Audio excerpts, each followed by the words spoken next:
Alright, what's good, everybody? We are back with episode 5 of our YouTube series, the Walk On series.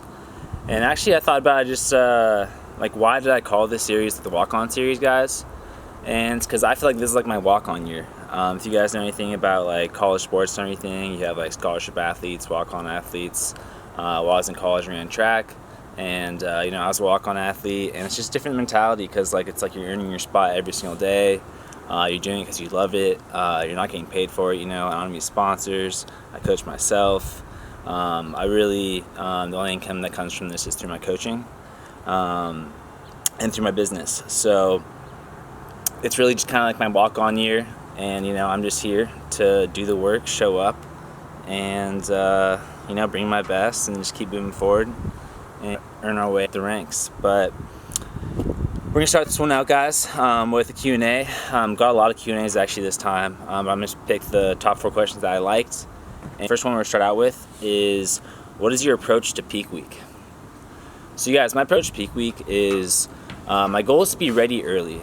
I want to be already, in a good spot, conditioning-wise, to where I can focus on practicing my peak, maintaining a look, and bringing a really full glycogenated, consistent look. Really, the goal of peak week and to peak yourself is to have a certain look on a certain time on a certain day. So really, my goal is to see what time about I'm gonna be stepping on stage, and my goal is to, throughout the week, keep everything consistent to a point to where I can peak my body through sleep, water, training, sodium, food, everything like that, all those variables, to have the most peaked look possible, which means, the most dry, full, round, vascular peaked look, that you can present. So I really keep everything the same, guys. This time I'm happy with where I'm at. I'm just doing a couple depletion days. Then I fill out a Saturday before the show, and really fill out. I'm just really keeping everything back to my normal diet from the depletion, and just showing up, bring my best, and end of the day it's just learning experience. I have a show the next week, 6 days after, so we'll see how we do there, and make the right adjustments, keep everything the same, and bring it home. So that's kind of my approach to peak week, guys. I don't do anything crazy. I was talking to someone earlier, and they're like, "Oh, do you pull out all your fake sugars, all your sugar-free items and stuff like that?" Guys, I don't really use a lot of sugar-free items. I only chew 3 pieces of gum a day. I have 3 Propel Zeros. Just keep hydration, those little packets. Maximize hydration, and also keep myself from cramping and everything like that. So I'm not holding any water. Really, the only reason why I see coaches doing that is to stop athletes who overdo 0-calorie, sauces, drinks, everything like that.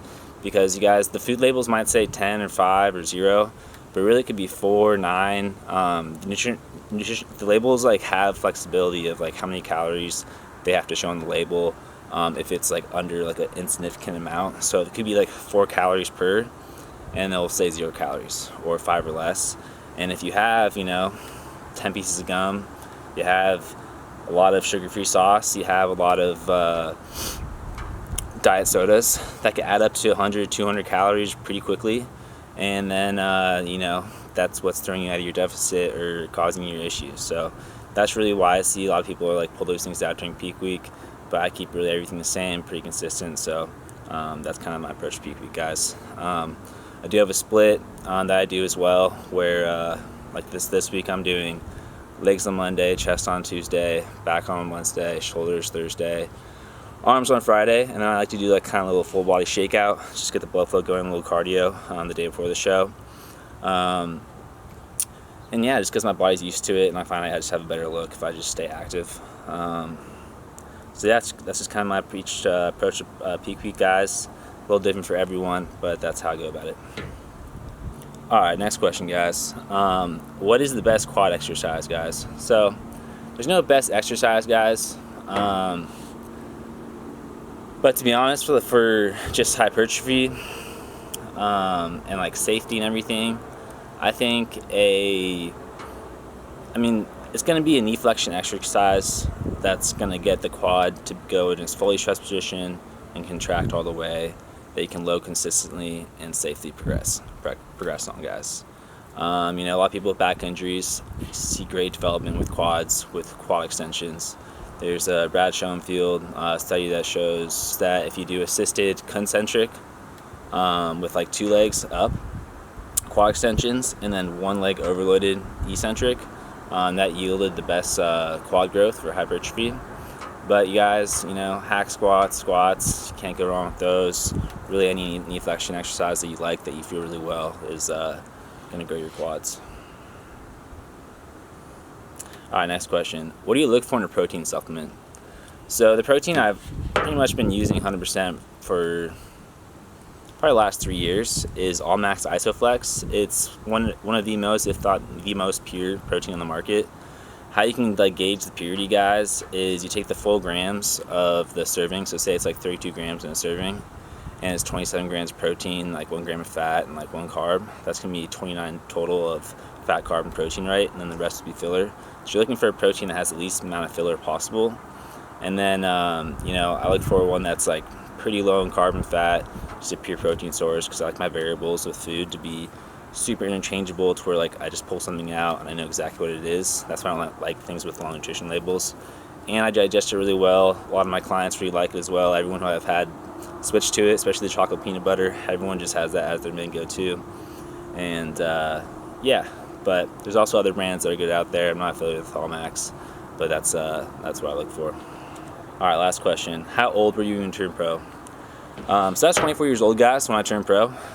It's now been 3 years since then. So it's been 3 years since I competed last. So I'll be 27 now for my pro debut. Guys, it was really 16 months since I started the bodybuilding journey that took me to go pro. Took me 4 shows. This is actually my 5th show, my pro debut. Still new in the game, guys. Still a long way to go. Excited. Glad to be back on the horse, back in the competing game. Back to being a healthy, good athlete from after my surgery, because that's what put me out for 3 years. And so pretty much after this, guys, I filmed a couple workouts this week, but I was so focused on working out that a lot of them didn't really have a lot of pointers I wanted to. So I'm going to show you most of the shoulder workout that has some pointers and whatnot. But yeah, guys, it's Tuesday, so Wednesday, Thursday, Friday, Saturday, Sunday, 5 days out from the show. I'm excited for it. It's going to be a good time. Got another show 6 days after that. Pretty quick turnaround. But guys, the time is here. Let's get it. I'm excited. Every day I get closer. I get mentally stronger, physically stronger, better, just ready to rumble. This is what I worked hard for the last 4 or so months, or really last 3 years. So I'm excited to present my best look, and I'll see you guys. All right, what's good, y'all? We're gonna get shoulders today. We'd like to start out with cable reverse squat. Just get your delts activated before we head into the system of outwards and presses. And really focusing on here, guys, is we want to keep the scapula in place. If you're too busy having your scapula tract and protracts, it's gonna get a lot of trap action and take a lot from your delts. So you want to make sure your scaps are back. I'm just using the delts to pull back. How I like to hold this, guys, is right now the pinky right here. And through here, and pinky. It's going to get the most tension to your delts. Just have them do it.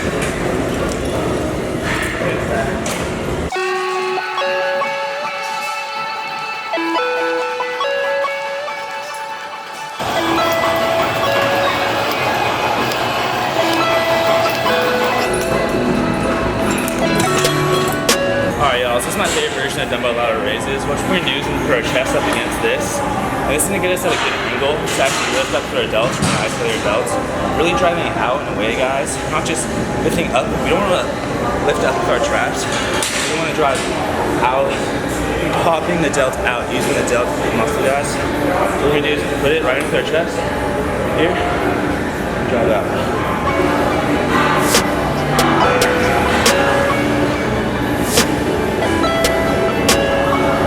What I like to do too, guys, is I don't go all the way to the bottom, because that just builds momentum. Right here is kind of where gravity stops tension in the delts, and we're trying to keep it right in that range. Really make the muscle do the work. building this house on the moon like a lot. Got all these heads. A lot of people just like come up from the side. You guys can come up from the pinky. You guys can line up every different head at different angles that you want to do, and that's gonna like really get you that whole 3D look. I see so many people just either using their shoulders, just swinging up with their traps, or just not hitting right angles. Like go sideways, go back, go forward. Your delt is a dome that has a lot of fibers in different ways, and you gotta hit at different angles. So it's very important. Astronaut, looking at you like a star from a place the world forgot. Just make sure like making full delt activation. So look in the mirror, make sure we're getting that full delt activation. This side, final line up tension we want, and match it with movement here. The world forgot. There's nothing that I can do except bury my love for you. The brightness of the sun will. Alright y'all, so I separated my shoulder like 7 months ago in a car accident. So I really had to become super selective with my shoulder exercises, especially with overhead presses. I have a lot of issues with free weights, dumbbells, and like barbells. So I found this alternative where I put this bar underneath here. It allows me to safely rock back, push my head through, and get really full delt activation without really having to use like stabilizers or worry about tension being lost. So it's really easy. If you guys have problems with like shoulder issues, it's a great alternative. Once again, you guys, everything in the gym is a tool. Like this is just a machine that leverages weight this way. We can do whatever we want. We can do a row off this thing. We can do a shrug. We can do a bunch of things, guys. It's just a variation of the shoulder press on it. Give me just enough to bury my love in the moon dust. I long to hear your voice. I make the choice. Bury my love for you. I love for you. I long to hear your voice. I make the choice.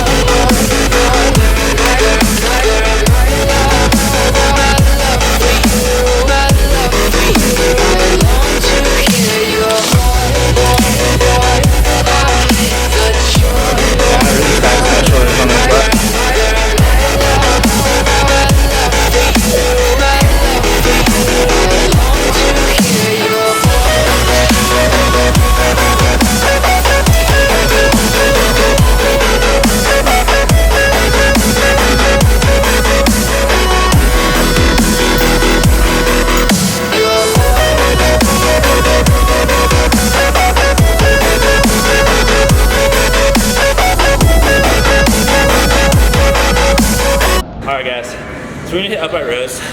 Actually, it's not in my exercise selection today, but I feel like showing you guys to do it because I'm sick and tired of seeing my client up. Why do you guys do it like a bicep curl, like a reverse curl? You're coming here with chicken wings. Chicken wings, not using your delts at all. Your forearms should always be with gravity, guys. Your arms are just hooks for the weight, and this should never, if we're trying to build tension this way against gravity in your delts, guys, in that medial to rear delt, so you want to pull up from here. Driving up with the elbows and not flattening out. So I'll show you guys what the flattening out is. Come here. Don't do that. That's a bicep curl. That's a bicep curl. Don't do that. Come here. Not the tension you want.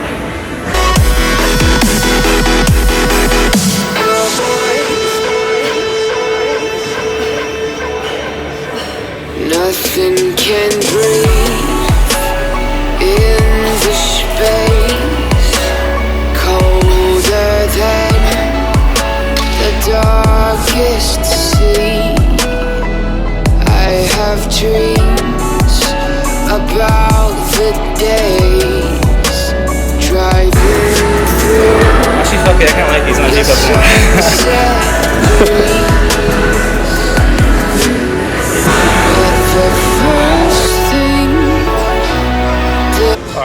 So to finish out, I like to burn out with kind of lean up against a preacher girl like this.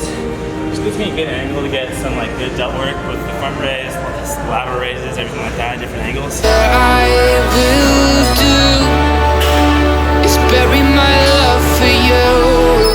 The brightness of the sun will give me just enough to bury my love in the moon dust. I long to hear your voice, but still I make the choice to bury my love in the moon dust. Cue delt races, guys. So I'm just lifting it up. Push it away from yourself and out. Truly target your front delt. Like sometimes dumbbells this way is a lot better. But just for overall delt activation, I like the plates. For the burnout, guys, I just use dumbbells and plates. It's on a finito. I'm a castaway, and then reap what they sow. And I say what I know to be true. Yeah, I'm living far away on the face of the moon. I've buried my love to give the world to you. Give the world to you. Give the world to you.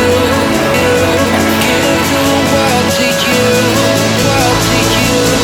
World to you. Give the world to you.